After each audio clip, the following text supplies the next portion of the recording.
topics or ideas around this separation that we tend to do when we talk in acting training, or when we talk about theatre in general, between physical and psychological theatre. I think the separation, term-wise, started in the 70s, when there was a shift in theatre and a lot of experiments was going on Grotowski and Schechter in the States and so on.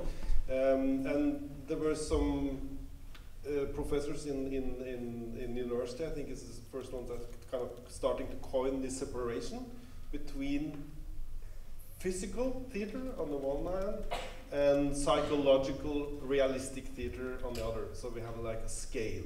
So it's either something that is connected to the body and the outside, or psychological and the inside. So I'm just curious about these terms that we are still quite often using. One thing is in training, but another thing when we're going to describe theatre.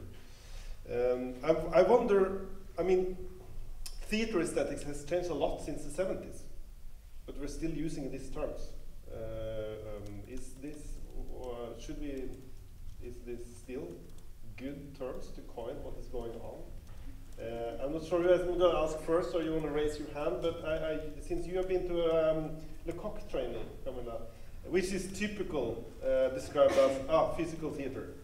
Do you have some thoughts about this? Yes. How should I say? I mean, all theatre is physical and all theatre is psychological, because we are physical and psychic beings. I mean, I obviously is trained in that tradition, which for me doesn't make sense anymore as a term. But I was thinking as Per was speaking, this idea that we speak about the inner and the outer also a lot, which I kind of connect a little bit to the same issue, and I'm interested in questioning that too. I think, I mean, I work right now with thoughts of the body as a thing, everything is a thing, and there is no difference really between outside and inside. If you think about the body in that way, it's full of the same. I mean, this is full of things as everything else is full of things. The inside is just a framed outside, if you like, using Buddhist references. So that's my commentary. You was also eager to comment on this. Yeah, I totally agree with everything that Camilla is saying. So, I'm trying actually to, in my acting, try to grab a thing that I call my flesh is thinking. And that is something when you kind of go away from these dualities and something is just happening and going on in an interaction between the audience and with other on the stage and inside you, and it's you could call it holistic or organic or whatever.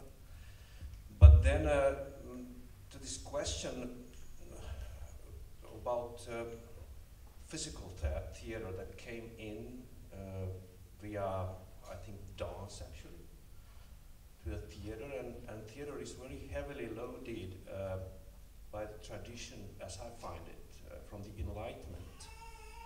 And from the 17th century on, we have this tradition of that theater is the place, the stage where the text and the oral tradition, the rhetorics are used and to enlighten the people. And if you compare or have a picture about how the theater was in the Elizabethan times and in the medievals and before that, it's really different from the 17th century or the 18th century on, when this enlightened and tradition of speech as the most important, and after that, when the text kind of received an interpreter, and that was the director, so it was the author of the stage. But we are still living in the theater of this tradition, as I find it very heavily, that the text is the most important thing, and the second important is the interpreter of the text who uses the text, and that's the director, and all the rests are kind of instruments for this use. And that's how actually the physical theater have come up from some need to not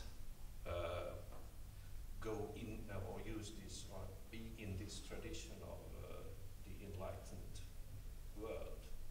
So for you, the term psychological or psychological realistic and so on is connected to the Enlightenment theater idea? No, actually, psychological is just a continuity. It's just the way that theater has developed, but it's very nice if you read, for example, Eugene O'Neill's plays, the parentheses, it's as long as the dialogue.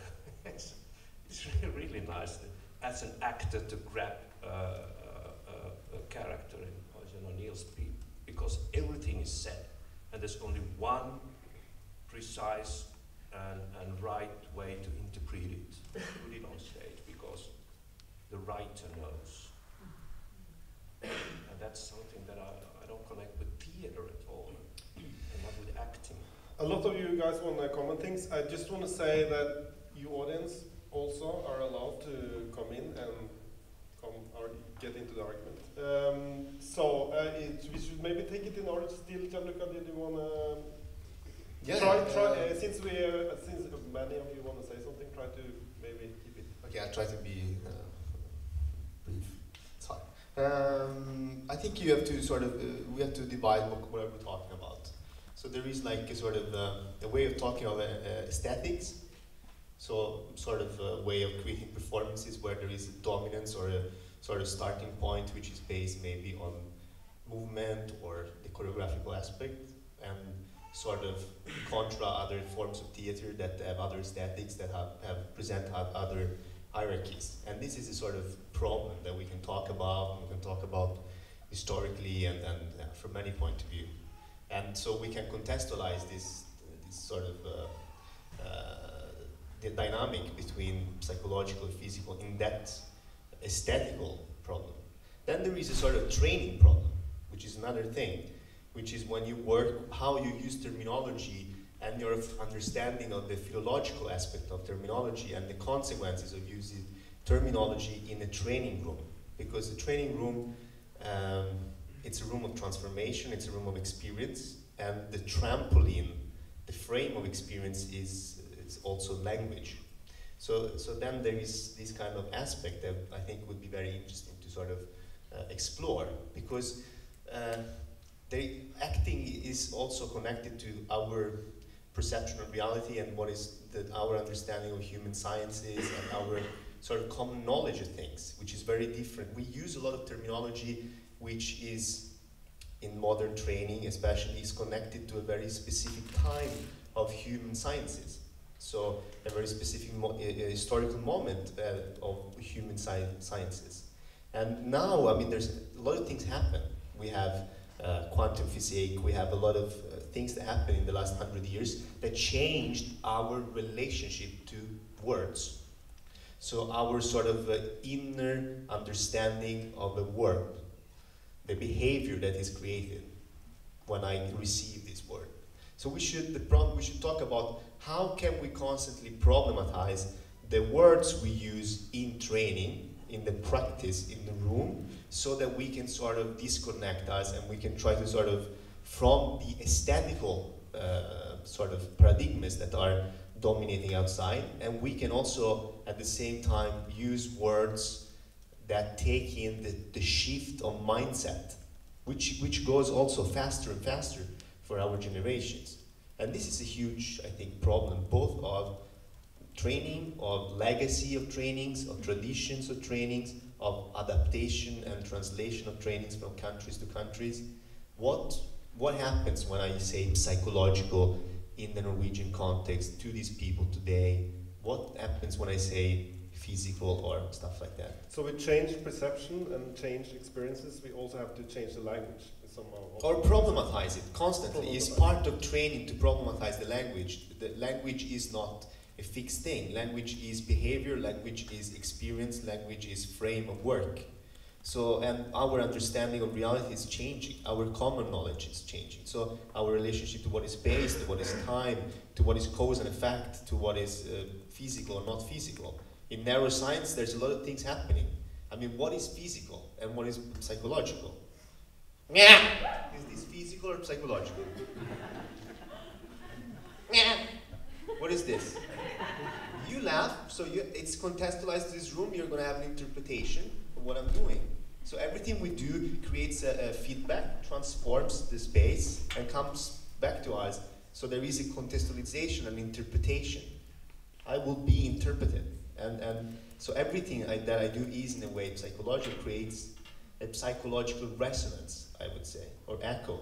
And everything that is psychological is physical, because we know that our face and muscles and nervous system is connected. So everything that happens to me inside creates a transformation, even if it's on the micro level in my body. So it's, yeah. I want to give the word briefly to Per before... I'm sorry that I wasn't brief. I'm going to be brief. I think if we want to go on, I think we have to not only leave this with a physical or psychological theater. It's a whole this dualistic thinking that we're still so much in our system, each one of us and together, and we do have to leave that. I'm very influenced with what is called the complexity theater. Oh no, complexity theory, not complexity theater yet, where you keep separate individual qualities and you keep them and let them organize themselves into something new that you cannot control, which is called emergent phenomena in this context. But you have to have this network of several things, physical and psychological, and let it works themselves. So complex systems is self-organizing, and I think an actor's work with a play, a character in a play, is a complex system. A rehearsal period is a complex system. An audience meeting something done on stage is a complex system, and it's organizing itself. And I think that notion is very trusting and very also organic. It grows from that. But then we have to leave this physical or psychological, inner or outer, male or female, whatever it is. We have to leave that and find, of course we have to find new words, because we need words. And words are also physical. Emotions are physical, movement. And neuroscience show that. This whole research around metaphors that we use, and that we use so many metaphors that are movement. I'm close to you because we're friends. This is a warm meeting. We're talking about metaphors that are movement, that are physical. So, and I have a book at home that is standing in a central place in my bookshelf. It's called Thinking Body, Dancing Mind. And the body's thinking, and the mind is dancing, moving. And we have to look at it that way, I think, in order to go on. So to find new metaphors or try to understand what the metaphors stand for, and that they are metaphors. Yeah. Yeah. And we're using them in order to understand. And then we have to find all new metaphors if we want to go on and understand other things. Otherwise we're stuck in the old, which is very safe. We don't really want to change. It's nicer to be in the old, familiar. No one wants to change. That's nature. Thanks. Caminado? Thank you. Yes, I have to agree that the language is evolving and must evolve around this duality. And I think it has, the way in which we evolve our vocabulary, our thinking about it is also concerning our values or what our interests are. So when we talk about a body, it's whose body, in what space, because there's no universal body. There are bodies with politics and histories and different wounds and tendernesses. So I think it's important to think about the body not as this universal, often male, often white, often healthy, powerful body which can do things, but actually the bodies and spaces that fail, the bodies that collapse, the bodies that, these are some interesting bodies, bodies with histories. And I bring that up in the context of two, I think, important ideas for us, I think, in our workshop, and also for me personally, when talking with performers, is that the body, or the physical in theater, is related to the scenographic, right? So that there is not just a kind of any space or black hole of the black box that the body emerges in, but it's in a dialogue with the other disciplines of theater, the creation of a space which is an environment of things, which the body is one of many other things in relation. So we have to sort of rethink our values of the status of the actor as the most important thing happening in a room. It's not necessarily. And that has something to do with our ecology of how we relate to the stuff we produce and leave in a room, or leave in a space, or leave in an environment. So physical theater is maybe the values around what is an action, what are its consequences. To think about that. The last thing I want to say is when we talk about the inner and the outer body, I often get concerned more with the surface of the body, which is this place of relation and consequence. We have, you know, the places where we can take in and leave traces. You know, these relational parts of our body, including the lower status or more anxious parts of our body, which are below the waist. So a body in space is a shitting, bleeding, crying, bloody, snotty body. And that's interesting and problematic when we begin to talk about an actor's work, that it's not this sort of sealed up plastic body of perfection, but it's a body that dies. And those traces are part of what the live theater evokes, and so the surface of the body is the place where I feel the actor's training can begin. We're thinking about these zones of relation and the consequences of those relations, and language is part of that. Language is material. So that was a lot. No, you all actually could try to come up with new metaphors, other metaphors. So there is obviously something going on, searching for more precise metaphors for this moment in history. Or values also. And values, of course. Carolina, I'm curious to hear what your thoughts is around this topic, also like taking into consideration the Odin theater and this way of workings, which has been talked about as a typical physical thing. For me, it's impossible. I can do a separation between the physical and psychological theater. In the Odin theater, we work with a score, physical score, vocal score, but we can repeat exactly. But the all time is psychological also. I have images, I have emotions. For me, the body have psychological information. I have information for other, and repercussion in myself. I have emotion. For me, the question in the audience theater, the question is the difference between the movement and the action, for example. The actions always have information for the spectator. The difference in the movement, for example. It's impossible to separate two topics. I was also thinking about another duality, which is connected to this, I think. When I did, I'm not an actor, but I had done a lot of research in acting, and I also went to a lot of workshops as a student. And what constantly I got to hear is like, listen, you're too much in your head. Yeah? First I thought it was a compliment. Then I realized it's the worst insult you can give an actor. And also it's because I really try, even though I didn't have the ambitions of being an actor, I really tried to go into there with all of me. And and for each time I heard it, it was more and more unclear. What the fuck does that mean? Of course I'm thinking. Is there a problem? So, and of course I have a lazy body, but how should I deal with it? Be precise. That was kind of my challenge with this feedback, which I would promise you were 80% of all the workshops told me this. So I would be curious to hear about this dualism that we have created in theater and training about the body and mind, thinking and moving. What is this? Per first, and we have some audience as well.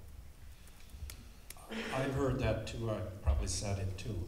I think it is coming from that our mind is so fast, it's judging so fast, and it's deciding so fast as compared to the body. So if we're talking about hierarchies here, the mind, the thinking, that sort of thinking is so fast, it takes over. So in order to get to a more intuitive or instinctive, whatever you want to call it, level, you have to quiet this mind, that aspect of the mind down. And that's why I think it's that you're thinking too much, because it overrules this thinking. So you have to quiet that down. And that's when we are dreaming, that's what we are doing. We're quieting the mind down, and we get the most productive and intuitive and creative metaphors, or whatever we want to call it, pictures, images there. And I think that acting is closer to the dreaming state than the awake state, closer to where the mind is not deciding that this is good, this is bad, I'm used to this, I'm not used to that. So that's, I think, why a lot of teachers say, don't think so much. Great, you're gonna also wait, we also have an audience. Yeah, did I see a hand? I want to hear from the audience first, okay? I just keep thinking about the one actor that is not is pressured to explain himself, and I keep thinking about the birds and how they act, and this paradise bird with his wings, jumping back and forth to get something, and we don't sort of scrutinize him to find out the truth of what he is doing. We say it's his instinct and it's his appearance, and to get there he gets something. So, but my point is that I'm interested in why we as humans have been so stressed over a long time and pressurized to explain ourselves, and these over accumulation of truths and big T's, and have been accumulating so much, and I find myself in a time where I think there's an overproduction of truth to the point that I'm choking on them. So my question is like, maybe acting and truth is not isomorphic anymore. Maybe acting is the one place on this earth that we don't try to find out what is. And I don't mean to offend any PhDs or anything, but I guess what I'm trying to say is, for a long time we believed that we had a soul and we go to church, and then Freud comes along and says it's all in your head, and Darwin says shut up, we come from a monkey, and since then we've become a very highly scientific, multi-diverse, peopled, overproduction world where we all fight for the truth. But we have these big wounds in our society, these characters that I keep thinking about reading the news today. I saw these immigrants And these are characters in our real theater stage. And still I hear people saying, is it an inner or is it an outer problem that these guys are fleeing? What are they fleeing from? Is it an outer problem or is it... So people say they want life, they want to live for life. And so there is this mysterium and tremendum of why we are here and why we seek to survive and why we want life and who gets to live and who doesn't get to live. And I think, I don't know, who gets to answer that? Yeah. Question. It's a philosophical reflection from the audience. Gianluca, you very much first to say something? I can just say something concrete about what I think, what I try to do. I mean, I think it's a very difficult, tricky question because you have to, one thing is to reflect about it, one thing is to be in the position in the room, in the work. But what I try to do also, especially when I also work with the directors, and try to help them to how they can sort of work with these problems. Also, the feedbacks, the sort of comments they give back. I see it very much like when you're training, when you're working on something, you create a sort of frame for an experience. Through the experience, you meet some resistances. Okay, you meet some places where, okay, some walls, a real experience in places where you can't go.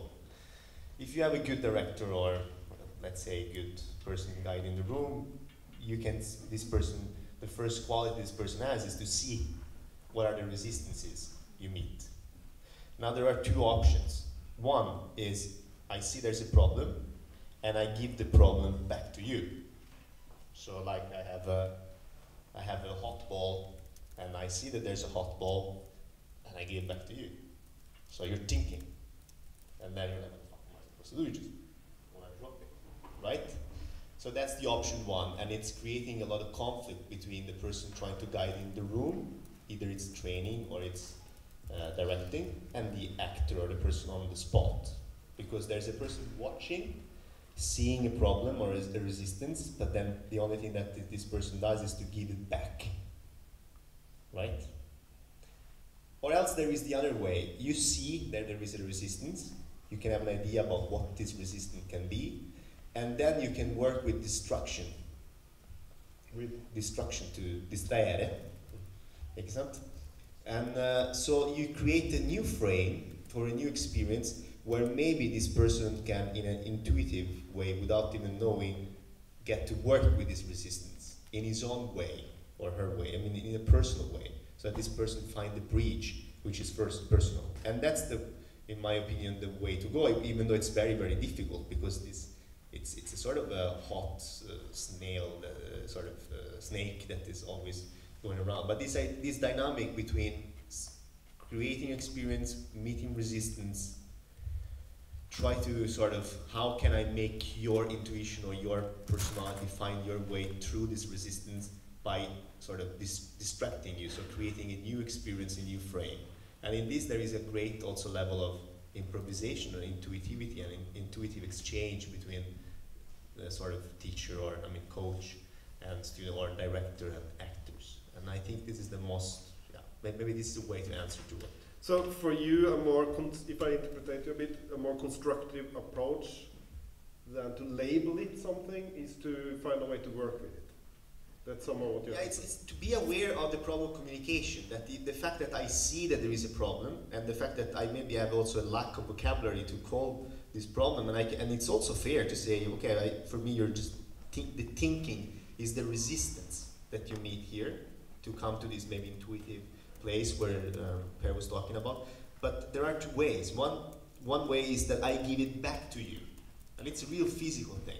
And what are you supposed to do? Because you are in the situation, meeting the resistance. So if I give it back to you, I'm not helping you to find a personal way to get through it. So the way to get through, it's like having little kids, all right? Have kids. If you have little kids and they're playing, and there is a conflict in the game, you can't talk to the kid about the problem they meet in the game. It's a kid. it will just create the conflict. It will be actually a very big trauma for the kid.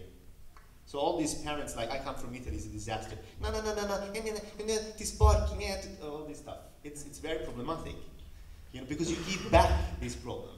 But what you can do is, hey, look here, should we do this, or you move a thing, or you change, you create a new frame, and then all of a sudden the kid forgets this problem and finds a solution to the problem. And it's the same way. But it takes a lot of sort of courage and flexibility to sort of absorb this problem, have faith, and without knowing how you will find the solution, create a new frame so that you can keep working. Yes. Camilla and Ville.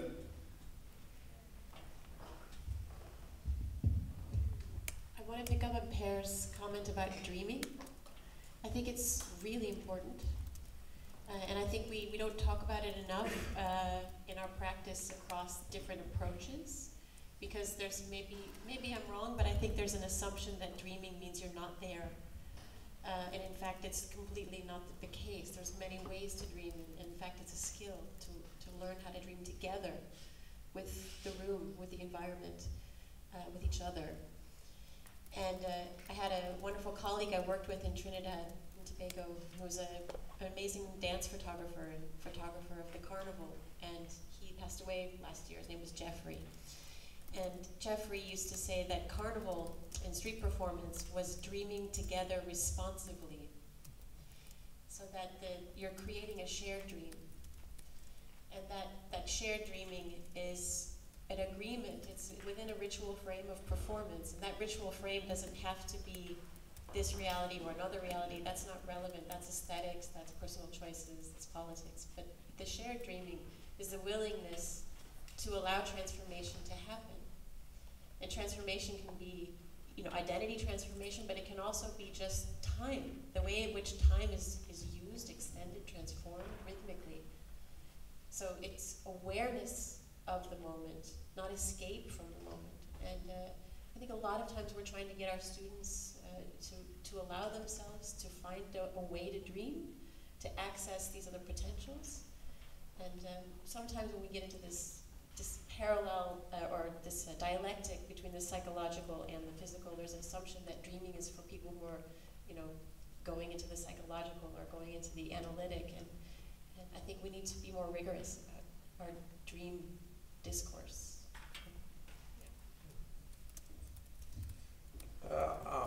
I want to go back to this dialect or contradictory. We are actually talking about it, but about thinking and mind and body. Actually, my interview is a little bit wrongly translated to English because it's intellect now, and it should be thinking processes or something like that. I totally agree with Per when he says that our mind or our thinking processes or things comes up in our mind very fast. And when I was a young actor, it was a big problem for me. But with time and time, I learned to solve it in as what I call it an affirmative way. Okay, here's a problem. Let's make it a tool or something. So I started to not avoid and not make any obstacles. What I'm thinking of on stage, what comes in my mind, I use it. So instead of trying to get loose of all the thoughts that you get, whatever that comes up in your mind, you just accept it and use it and try to focus it on something that is essential for the situation. And this has been a long, long process, but I think that my foremost tool in acting is thinking. So far that as I said recently now, I try to listen to my body or my flesh thinking. And I think this thinking is actually the most crucial thing, and nothing to be afraid of. If I'm on stage and suddenly I see someone there who is a acquaintance to me and I'm in a situation, I can notice it. I can, okay, there was this and that, and now we go on. Before, when I was a younger, and then there came up some ideas about after this performance, I would go and have a beer in the bar. And I was so annoyed of it because I had this situation going on right now. Why am I thinking of this beer in the bar? And it was so disturbing for my acting because I tried to get rid of it. Nowadays, if I have this situation with Øystein, oh, it will be nice to have a beer with Øystein after this. And at the same time, when I'm having my wine, oh, it's a nice thought. And I let it pass over and I get it to some place in my mind and it goes off. And it doesn't disturb me at all. And no one knows that the actor is thinking about beer. So thinking processes, of course you have to kind of, and we'll be talking more on Friday about this, but what disturbs you, what's the problem, you have to consider how to get rid of it. And if it's very hard to get rid of it by always trying to push it away, then perhaps you can find another tactics or another strategy to use it then. Camilla? Yeah, that's what you do in meditation technique as well. You learn to let the thoughts, you don't take them away, you just accept them and let them pass. So I've also been told much that I've been much in my head, and of course there are ways to, as you say, to train to quiet the mind and not worry so much about it. And it was Yvonne Rainer who said that the mind is a muscle. So this is also part of the separation between body and mind, which is, I mean, I think that critique is also, we live in a lingual culture and have done that for a very, very long time. So thinking has been privileged over, as you say, the shitty body, the body that shits and pees and all that stuff should be, we don't worry so much about that. It's the thoughts that makes man usually into something important. And that maybe is changing through, neuroscience and all these things, where we're actually learning that what happens in our stomachs tells us, it goes this way rather than that way. So I think it's also about challenging humans or our need to control situations, control the world. Which needs to be questioned, and through that you also question the notion of the subject and the I as another dream or construction, as any thinking is also dreaming. I mean, it's all constructions, right? So I think we're in a time and an era that philosophically are questioning the whole notion of being in new ways, and that's why theater at the moment, I think the theater training is dragging behind, because as been said here, we need to find new words and new concepts to understand what it means to be somewhere. Very short thing from Gianluca Armento. I just, because it's also very important to separate between thinking and processing, which I think are two different, at least for me, two very different things, because thinking is, in my way, action, in the sense that the moment I'm thinking something, on my body, which is a perfect machine, is already organizing itself to do something.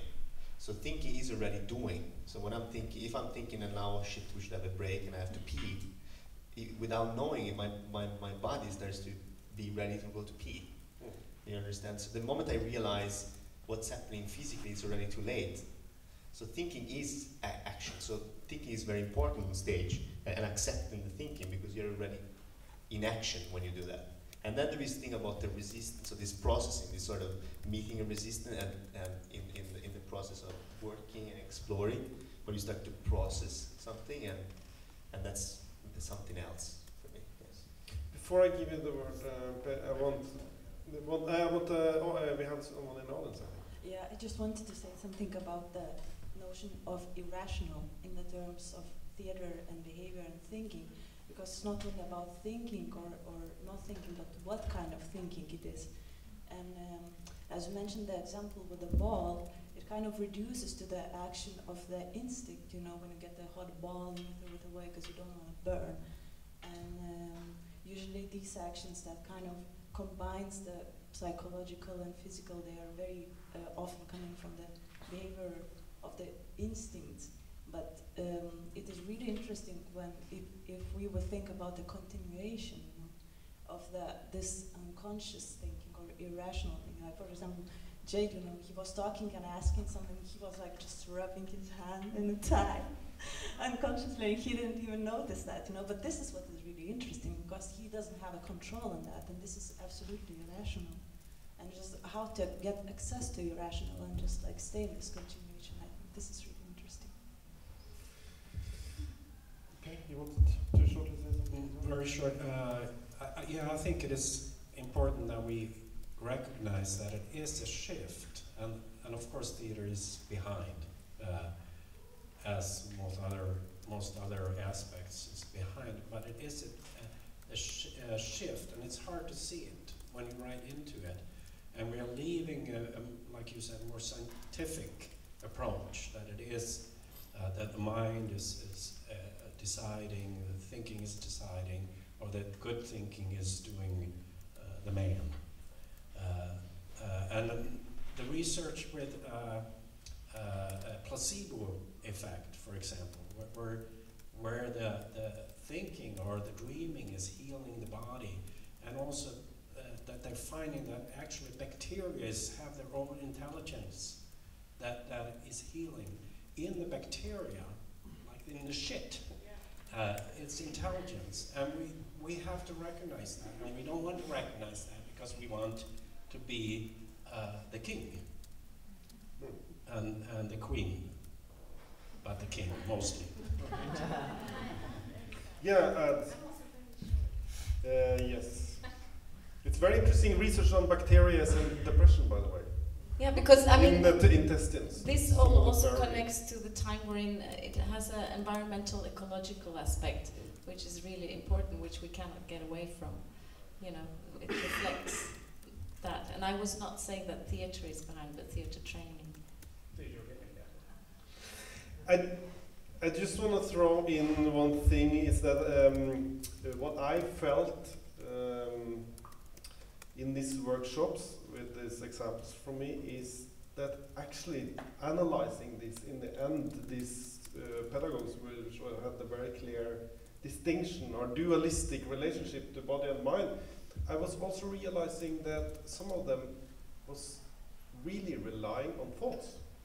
I mean, they completely gave themselves over to a method or a way of thinking which was written in stone and very intellectual.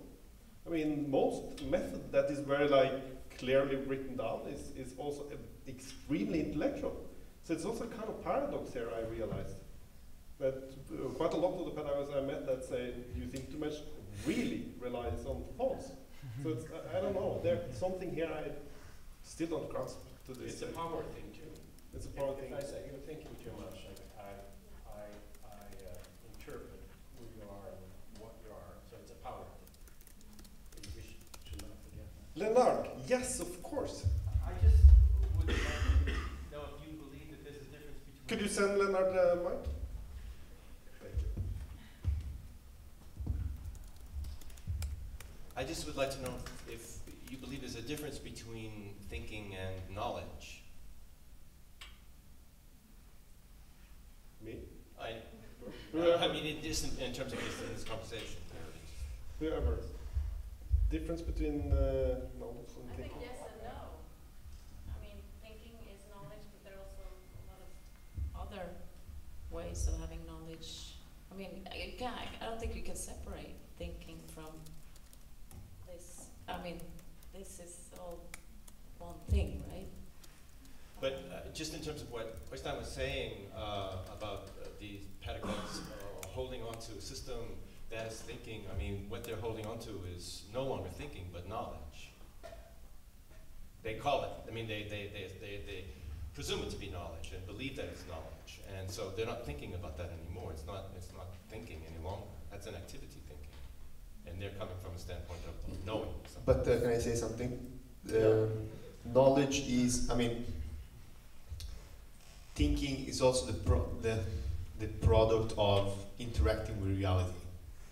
The way you interact with reality is through a series of mental structures that make you see reality. And knowledge is shaping these mental structures. So when I spend time with you and we do an experience together, I'm also shaping the functions, the mental structures that you use to have an interpretation of reality. So there is no thinking without, I mean, the two things are connected together and also can be shaped and change. So it's like, and this is also the problem of teaching, because it's a very powerful thing. We are not just giving the knowledge of this is this, but I am shaping the way you perceive reality, which is now also with quantum physics, we know that observing a phenomenon is the phenomenon. And the way you observe the phenomenon will determine the way the phenomenon is. So if you change the parameters of observation, you change the phenomenon. So it's like we have to sort of it's a very good question, but it's very important to sort of never stop asking these questions and problematize these words. Come on, Laura.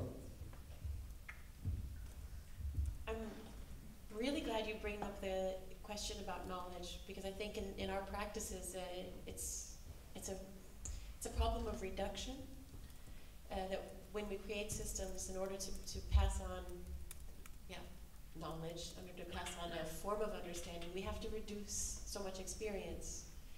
And so I find this to be the big conflict in a lot of our practices, is that so much of what we're doing is trying to expand out of reductions and trying to, in a way, make the possibility, for example, the senses, to be more than just their word, or the reduction of how we understand them, or how we're taught to understand them, but how we can experience them in time with others, which maybe changes the way the language is mapped. So I feel like knowledge is mapping us in a way that can be very problematic. So systems only are useful if they can be perforated. So knowledge can't be something stable. So if you have a teacher who's being confronted with the fact that you're thinking too much, maybe they should ask you what you're thinking about and find out if their system grows because of that, rather than trying to get you to stop interrupting the system. That's just one idea, but yeah. I was thinking this is really fun, but time is over and we can't sit here and think all day, because we're going to do workshops. So if nobody has a last very important comment, then I think I want to thank the panel again, and I wish you all a very good lunch.